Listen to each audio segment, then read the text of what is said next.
Assalamualaikum warahmatullahi wabarakatuh.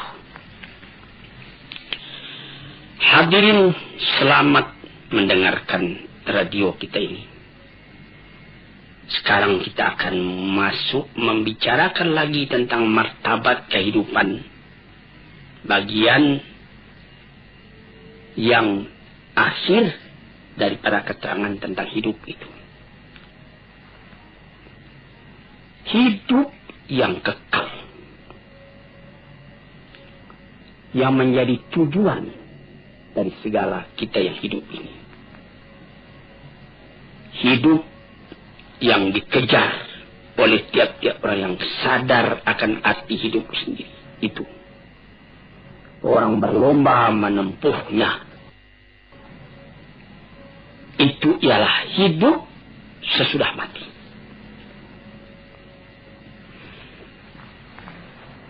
Itulah yang diserukan oleh kitab-kitab yang diturun oleh Tuhan. Itulah yang disampaikan oleh nabi-nabi yang diutus oleh Tuhan.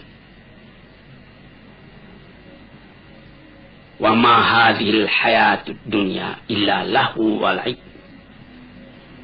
Kehidupan di dunia ini lain tidak cuma main-main, cuma sanda gurau.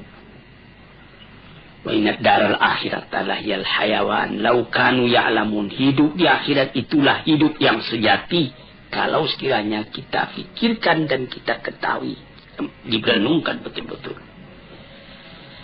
Hidup yang sekarang ini dibandingkan dengan kehidupan yang kemudian itu adalah seperti hidup sekarang ini seperti tidur saja. Sebagaimana telah kita katakan pada pengajian-pengajian kita yang telah dahulu. Hidup yang sejati, hidup yang akhir. Ingat dalam akhirat lahiyal hayawan. Hidup yang sejati, kalau kita pikirkan, itulah hidup akhirat. Dengan demikian kita dapat membuat supaya kehidupan yang sekarang ini menjadi kebun. Ad-dunya mazra'atul akhirah. Dunia ini adalah seperti perkebunan untuk mengambil hasilnya di akhirat. Mendorong kita supaya di dunia ini berbuat baik banyak-banyak. Jadi kehidupan dunia ini sudah menentukan kehidupan akhirat nanti. Kalau di sini yang baik yang kita kerjakan, lepas dari kehidupan ini kita menerima kebahagiaan, kesenangan.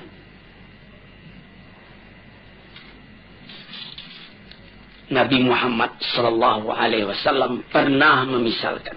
Apa kata beliau? Mat dunya fil akhirati illa kama yudkhilu ahadakum isbi'ahu fil yami. Fanyanzur bima tarja.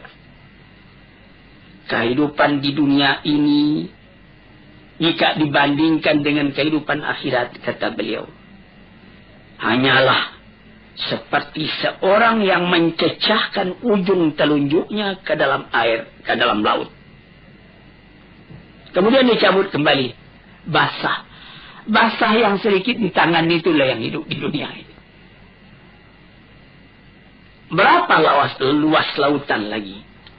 Tidak dapat kita tentukan berapa dalam bertambah luasnya dibandingkan dengan yang air yang tinggal di ujung jari kita tadi.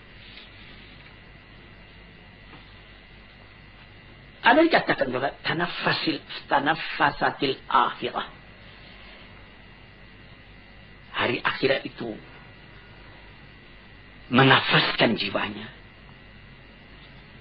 Jadi seperti kita satu di antara nafas itu yang sekian ribu kali kita nafaskan siang dan malam selama hidup kita. Satu kali kehidupan itu ada nafasnya. Seumpama itulah bilangan dunia ini dibandingkan dengan akhirat yang akan kita dapati. Berapa ribu kali sehari. Begitu. Yang sekali itu, itulah hidup. Hidup yang sekarang ini. Maka orang yang pandai memakaikannya, nafas yang sejenak itu dapat dipakainya dengan baik. Dan dia beramal menurut itu. Atau dia menukikkan dirinya masuk ke dalam air lautan. Sehingga basah ujung jarinya. Itulah bagaimana cara membasahi. Bagaimana cara bernapas. Begitulah apabila kehidupan orang yang beriman, orang yang beramal salih di dunia ini merasa lapang, merasa bahagia, merasa tentram. Apa jadinya kalau sekiranya dia telah lepas daripada penjara dunia ini? Bercerai nyawa dengan badan dia masuk ke alam barzakh. Apa perasaan pada waktu itu? Pada akhirnya kelihatan tubuh dimasukkan ke dalam bumi. Asal tanah pulang ke tanah, air pulang ke air. Tapi yang roh itu terlepas dari ikatannya. Seperti kata Suhrawardi, seorang sufi yang besar. Seperti burung di dalam sangkar, dia berkicau, dia ingin keluar. Kemudian sangkar terbuka, burung pun terbang. Sangkar kosong, burung bernyanyi di tempat yang luas. Demikianlah roh apabila keluar dari badan. Setelah mendapat kelapangan di alam barzakh, bagaimana lagi kehadapan di Darun Naim? Di negeri yang indah. Di tempat permakaman yang tidak akan hilang.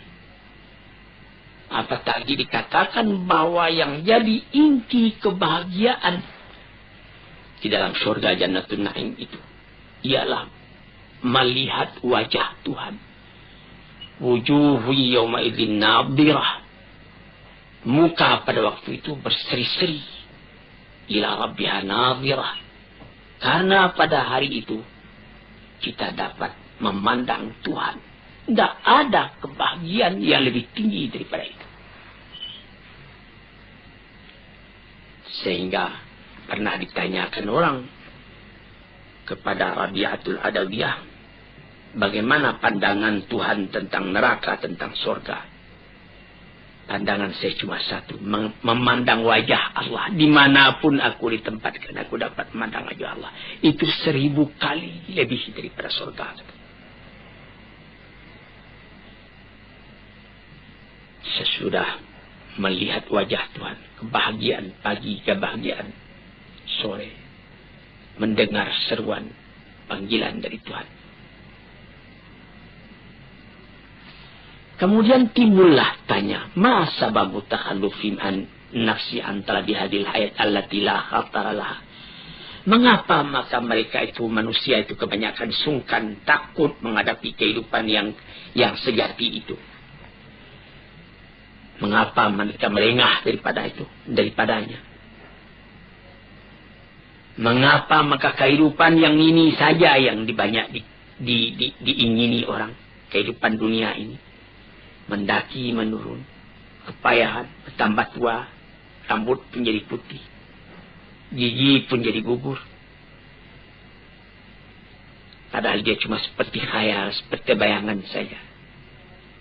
Apakah karena salah menggambarkannya di dalam hati, atau karena perasaan sendiri telah tumpul, atau karena tidak percaya kepada kehidupan itu, atau karena akal kita sendiri tidak beres,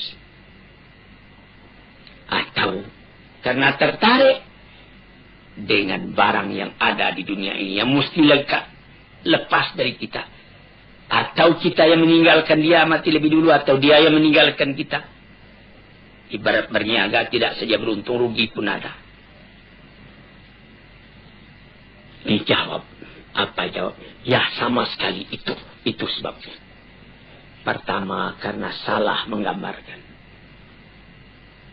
Yang kedua, karena tidak mau percaya. Yang ketiga, akal sendiri tidak murni. Yang keempat, kita terpengaruh oleh barang yang dilihat. Tidak tahu bahwa penggantinya lebih baik dari ini. Dan sebab yang paling utama menyebabkan kita tidak memilikikan hidup demikian itu ialah dha'ful iman. Lemah iman. Iman ini yang mesti diperkuat. Karena iman itulah yang jadi roh dari segala amalan. Iman itulah yang membangkitkan semangat kita buat bekerja. Mengerjakannya lebih baik. Iman itulah yang mencegah kita mengerjakan yang buruk. Dengan kekuatan imanlah baru terasa wibawa dari pengaruh perintah Allah dan larangannya. Sehingga kita karena iman tadi tidak merasa payah buat mengerjakan yang baik.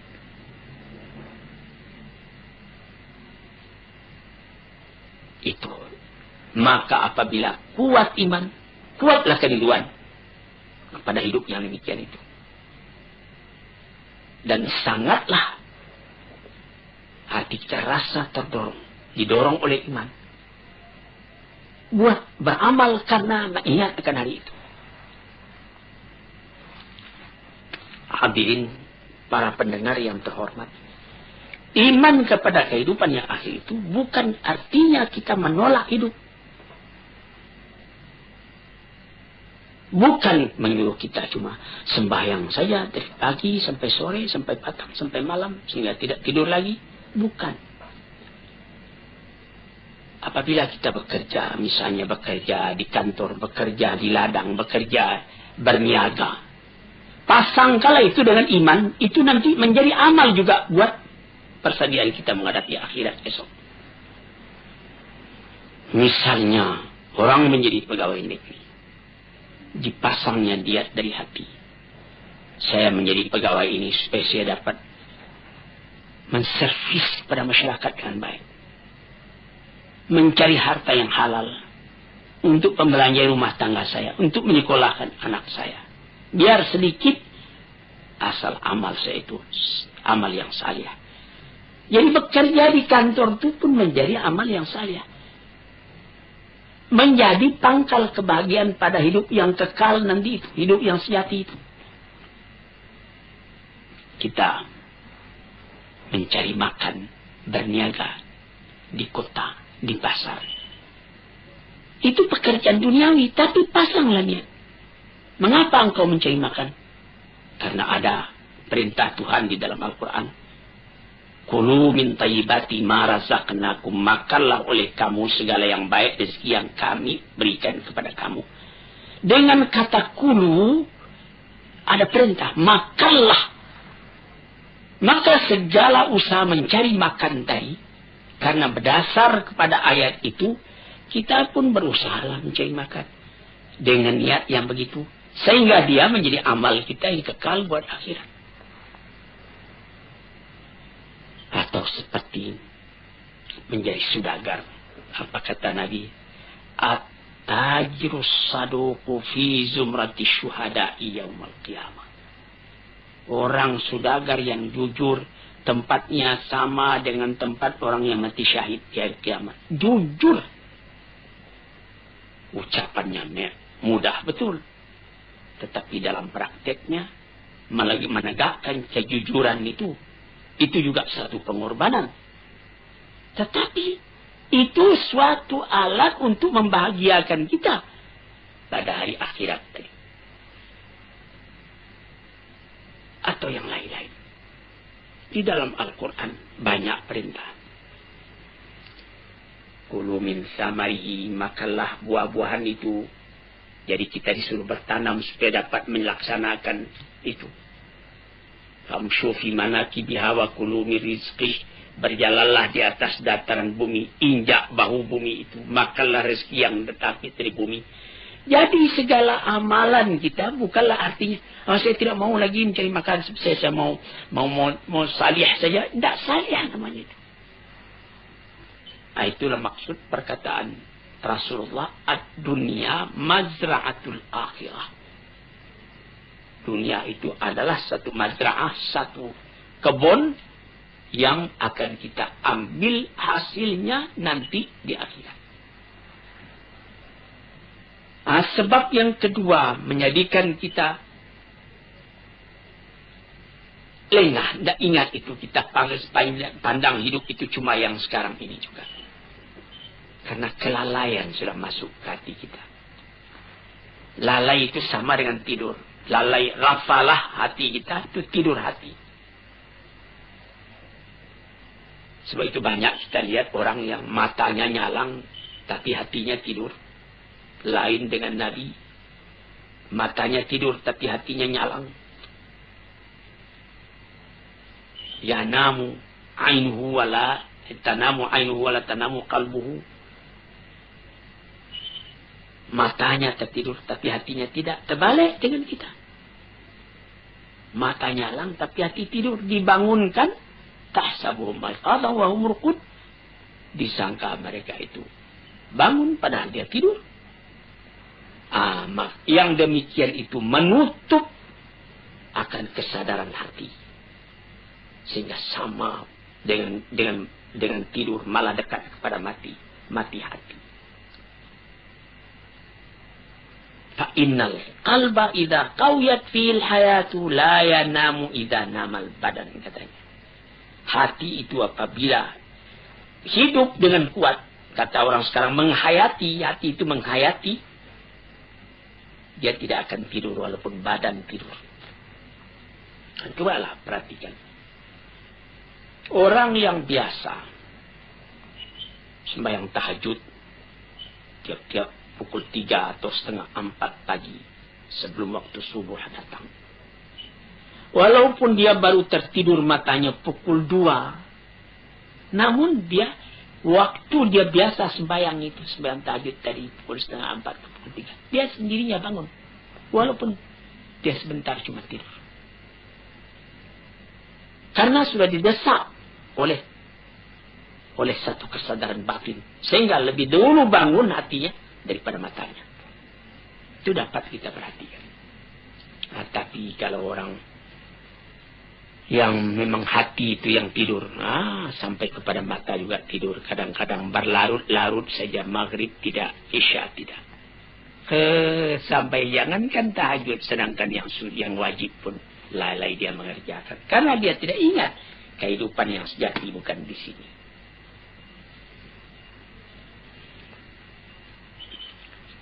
Oleh sebab itu maka hidup yang sempurna itu telah dituntunkan oleh Nabi kita sallallahu alaihi wasallam. Bagaimana? Waliman ahyallahu qalbahu bi mahabbati wa itba'i risalati ala basirin min dalika bihasbi nasibihi minhuma. Yaitu orang yang dihidupkan Allah hatinya. Bagaimana Allah menghidupkan hati? Dengan perasaan cinta kepada Allah. Kalau cinta kepada Allah, in kuntum tuhibbunallah fattabi'uni, kata Rasul. Kalau engkau betul-betul cinta kepada Allah, ikutlah aku supaya cintamu itu bisa berhasil.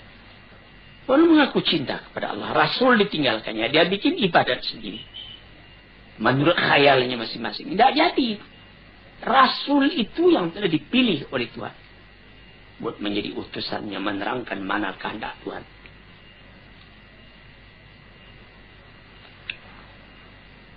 Maka kelalaian atau kesadaran, keduanya itu ada dalam panca indera kita, ada dalam akal dan hati kita. Kesadaran hati atau kelalaian hati sama juga dengan kesadaran badan atau kelalaian badan.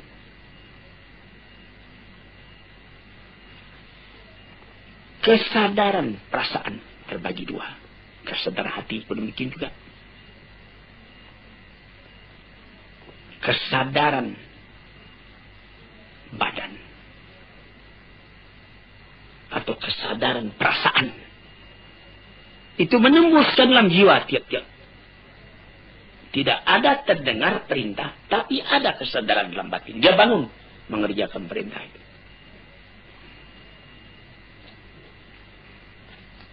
Sebab itu maka apa saja pekerjaan yang kita kerjakan haruslah ada kesadaran.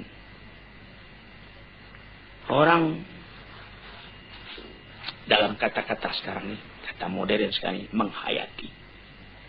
Orang bisa ya bangun pagi, bayang, subuh, 2 rakaat, buka pintu, keluar, kamar mandi. Maka kamar mandi, buka pintu, sembahyang itu sudah rutin saja, tidak ada hayatannya lagi. Sehingga ada orang yang lupa, apakah saya sudah buka pintu tadi? Atau dia kunci pintu, tadinya dia sudah kunci karena sudah biasa begitu saja. Lalu dia nanti setelah masuk ke tempat tidur, dia pula, saya sudah kunci pintu tadi. Padahal tadi sudah. Mengapa maka sekarang diulangnya lagi, tidak pergi mengunci? Karena dari tadi itu dia tidak sadar bahwa dia telah mengunci. Cuma kebiasaan badannya saja. Nah, celaka kalau beribadat juga seperti itu. Sampai orang lupa, saya sudah sembahyang tadi.